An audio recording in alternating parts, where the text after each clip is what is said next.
안녕하세요. 몇 년 전에 있었던 일을 사연으로 보내보려고 이렇게 사연을 씁니다. 저랑 친구인 녀석이 한 명 있는데요. 그 친구와 그 친구의 아내와 있었던 일입니다. 한참 바이러스 때문에 밖에서 술을 마시거나 각종 모임을 하기가 껄끄러울 때 있었던 이야기입니다. 아무래도 영업시간 제한이 있어서 밖에서 술을 마시기가 어려웠잖아요. 지금은 조금 완화가 됐긴 하지만 언제 또 영업 제한이 걸릴지 모르겠네요. 아무튼 그런 영업 제한 때문에 편하게 술 마시기도 어렵고 그래서 친구네 집에서 술을 마셨습니다. 그 친구는 저와 군대 동기에다가 5년 전 전역한 이후에도 꾸준히 연락하고 지낸 매우 가까운 사이입니다. 저와 친구는 군대 전역 후에 빨리 취업을 하게 됐고 각자 여자친구가 있어서 빨리 결혼까지 하게 됐네요. 그래서 어린 나이에 집안의 도움을 많이 받아서 빨리 결혼을 할 수 있게 됐고 지금은 나름대로 행복한 가정을 꾸리고 살고 있습니다. 저와 친구가 친한 사이였기 때문에 친구의 아내도 제 아내와 무척 가까웠습니다. 우리는 서로의 집으로 가며 부부 동반 모임을 즐겼지요. 함께 여행도 많이 가고 캠핑도 몇 번 갔습니다. 그렇게 가깝게 지내다 보니까 뭘 하더라도 같이 하게 되는 경향이 좀 생기더라고요. 그러던 어느 날 제가 친구 아내에게 느껴서는 안 될 감정을 느끼게 된 계기가 있습니다. 스스로 생각해도 참 한심하고 위험하다는 생각이 드는데 그때는 참으로 모든 게 혼란스러웠습니다.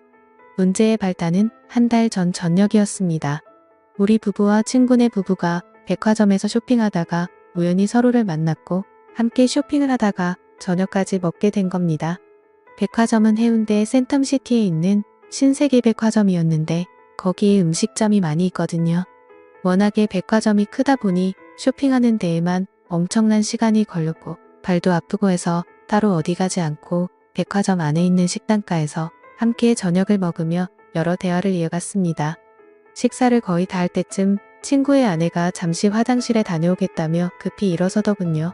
그렇게 5분쯤 지났을 때 마침 저도 화장실이 급해 겸사겸사 일어났지요. 밥 다 먹고 운전도 해야 하는데 본격적으로 운전하기 전에 깔끔하게 화장실 다녀오는 게 좋잖아요. 그런데 화장실을 가던 중 통로 앞에 넘어져 있는 친구의 아내를 본 겁니다. 저는 화들짝 놀라서 친구의 아내에게 달려가 왜 그러냐고 물어봤는데 여기 청소를 해서 그런지 바닥이 너무 미끄러워서 넘어졌다고 하더라고요. 근데 다리가 아픈지 끙끙거리면서 제대로 일어서지를 못했습니다. 그래서 발목이 너무 아프다며 일단은 근처의 의자로 친구의 아내를 옮겼습니다. 저는 친구에게 전화해 지금 재수씨가 발목을 삐어서 편한 신발을 신어야 할 것 같다며 차에 가서 편한 슬리퍼 같은 신발 있으면 가져와 달라고 말했고 친구가 올 때까지 일단 응급처치를 해야겠다고 생각했습니다. 발목 쪽을 만져보니 통증을 너무 강하게 느끼길래 일단 신발을 벗자고 말했습니다. 그렇게 친구의 아내 신발을 벗기는데 저도 모르게 시선이 친구 아내의 발과 다리로 향하더군요. 제 아내보다 하얗고 일자로 예쁘게 뻗은 그녀의 다리는 저의 시선을 완전히 사로잡았고 그녀의 예쁜 발이 꼼지락거리는 게 너무 눈에 들어오더군요. 발도 정말 작았습니다. 그 작은 발이 너무나 귀엽더군요. 저는 친구 아내의 다리를 보면서도 몹쓸 생각은 안 된다고 생각했으나 자꾸만 온갖 생각이 들면서 평정심을 잃었습니다. 아프냐고 물어보는 걸 핑계로 저는 그녀의 발과 다리를 케어해줬던 거죠. 그렇게 계속 주물러 주다 보니 친구의 아내가 이제 좀 그만 만지면 안 되냐고 하는 겁니다. 그래서 저는 당황하며 그런 게 아니라 혹시나 다른 데가 또 아프지 않을까 해서 그렇다며 말도 안 되는 변명을 늘어놨습니다.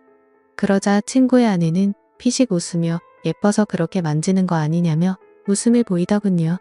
그 후로 저는 친구의 아내와 어깨동무를 하고 쩔뚝거리며 함께 식당가로 걸음을 옮겼습니다. 가는 도중 분위기가 냉랭한 것이 뭔가 서먹했는데 어느 순간 그녀가 제게 입이 묻더군요. 그렇게 발이랑 다리를 주물럭거릴 정도로 예뻤냐고 다음에 술 한번 사줘야겠다면서 기분이 좋다는 걸 표현하더군요. 그러면서 저에게 자신의 휴대폰 번호를 가르쳐준 친구의 아내의 얼떨결에 저는 친구 아내의 핸드폰 번호를 땄습니다.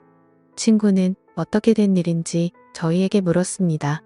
화장실 앞에 청소를 해놔서 그런지 물이 흥건했는데 구두를 신고 있어서 미끄러진 것 같다고 말했습니다. 그렇게 재수 씨는 슬리퍼를 신었고 친구는 제게 고맙다는데 순간 그 친구에게 미안하더군요. 저는 친구 사이에 고마운 게 뭐가 있냐며 괜찮다고 했더니 이번 저녁은 자기가 무조건 사겠다고 합니다. 화장실에 다녀온 저는 다시금 후식을 먹기 위해서 숟가락을 들었고 제 아내와 친구 아내와 함께 즐거운 대화를 이어갔습니다. 그날은 술도 빠지지 않았지요. 그렇게 즐겁게 마무리를 하고 집으로 돌아왔습니다. 그 뒤로 3일 정도가 지났을 때 이상하게 자꾸 그녀가 생각나서 결국에는 연락을 해봤습니다. 발은 괜찮냐고 병원 안 가봐도 되겠냐면서 그런 시시콜콜한 문자를 주고받았어요. 각자 배우자도 있는 사람들이 이게 뭐하는 짓인가 싶겠지만 무언가 서로를 끌려하고 있다는 게 느껴지는 그런 기류가 있었습니다. 그렇게 우리는 일주일 넘게 배우자 모르게 서로의 연락을 은밀히 주고받았습니다. 어쨌건 그렇게 연락을 좀 하는데 친구 아내가 저에게 매우 적극적이라 혼란스러웠습니다. 문자를 몇 번 주고받지도 않았는데 그 뒤로는 요즘에 뭐 하는지 별일 없는지 시간 있으면 술 한잔 하자는 식으로 여러 번 말을 하는 거예요. 그렇게 친구의 아내를 따로 만났습니다. 이렇게 친구의 아내와 밖에서 따로 만나는 건 확실히 바람피는 기분이 들어서 최대한 그런 느낌을 주지 않으려고 노력했습니다. 아내 얘기를 많이 했고 앞으로 아이 계획도 얘기하면서 최대한 상대방과 거리를 두려고 의도적으로 노력했죠. 그리고 서로의 대화가 한참이던 때 느닷없이 그녀가 제게 다가오더라고요.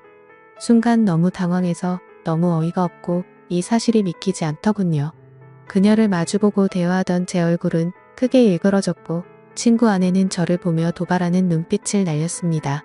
초저녁에 만나서 그렇게 간단하게 자리를 가지려고 했는데 계속 이렇게 하다가는 뭔가 사고를 칠 것만 같아서 저는 급하게 집으로 가야 한다며 집으로 돌아갔습니다. 솔직히 너무 무섭더군요. 그녀는 정말 친구에게는 과분하다는 생각이 들 정도로 아름다운 미녀인데 왜 갑자기 저한테 그렇게 대놓고 도발을 하는지 믿을 수도 없었고 그럼 그녀의 태도를 어떻게 받아들여야 할지 혼란스럽기만 했습니다. 그렇게 안절부절 못하면서 휴대폰만 보고 있었는데 어느새 시간은 12시쯤이 되었고 마음이 심란해서 잠이 오질 않더군요. 그런데 느닷없이 어디선가 전화가 걸려오는 겁니다. 친구 아내였습니다. 저는 전화를 받지 않으려고 했으나 자꾸만 걸려오는 전화에 난감했습니다. 제 아내는 이 야심한 밤에 누구냐며 짜증을 냈고 저는 회사 상사 전화라며 거실로 나와 걸려오는 전화를 속삭이며 받았습니다. 이렇게 늦은 시간에 왜 자꾸 전화하냐고 말했습니다. 그러자 한동안 말이 없던 그녀는 남편이 오늘 급하게 출산 때문에 지방으로 내려간다며 우리 집으로 오라고 하더라고요. 저는 가지 않겠다고 대답하고 전화를 끊었지만 마음이 너무 혼란스러웠습니다. 사실은 미치도록 가고 싶었습니다.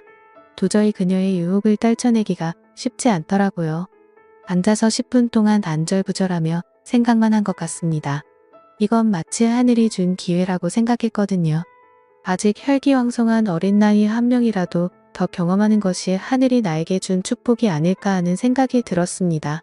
도저히 그 유혹을 떨쳐버릴 수 없었습니다. 결국 저는 자고 있던 아내 귀에 대고 회사에 급한 일이 있어 나가봐야 한다고 둘러대며 급히 옷을 입었습니다. 그렇게 집에서 나온 저는 친구네 집으로 향했습니다. 친구의 집 앞 대문에 서서 가만히 있었습니다. 항상 이곳을 올 때면 친구가 저를 반겨줬는데 오늘은 친구가 아니라 친구의 아내가 저를 반겨주겠다는 생각이 들더군요. 한편으로는 마음이 참 씁쓸했습니다. 그렇게 집으로 들어가 현관을 지나 거실로 들어서니 촛불이 켜져 있었고 와인까지 준비되어 있었습니다. 그 광경을 보고 저는 정말 두근거리더라고요.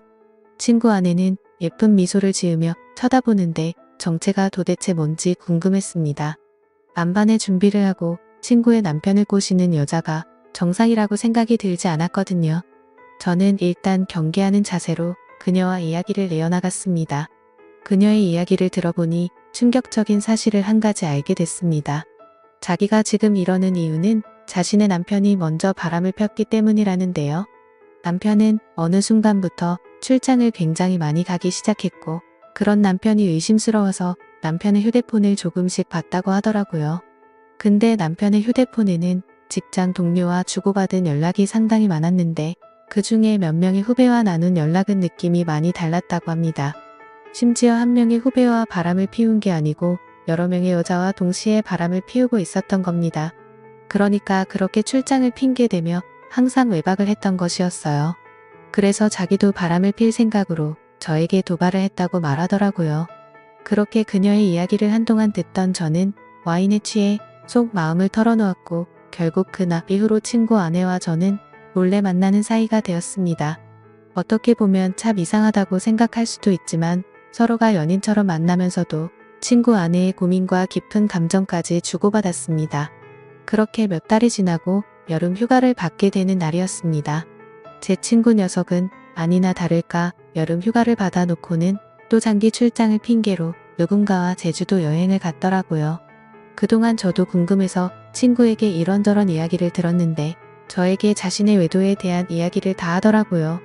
그래서 저는 이미 친구가 뭘 하는지 확실하게 알고 있으니 마음 편하게 친구의 아내와 바람을 피기 시작했습니다. 어쨌건 저도 출장이 있다고 제 아내를 속인 채 친구네 집으로 들어갔습니다. 아내도 간만에 친정에 다녀온다더군요. 남녀 사이는 정말 복잡하고 어려운 것 같습니다. 이제는 뭐가 옳은 일인지 구분도 안 됩니다. 누가 먼저 잘못을 했고 누가 누구한테 상처를 준 것이 더 이상 아무 의미가 없다고나 할까요? 그냥 저는 지금 이 순간을 최선을 다해 즐기려고 마음먹고 있습니다. 제가 이렇게 만남을 가져도 괜찮은 걸지 의견 부탁드립니다. 감사합니다.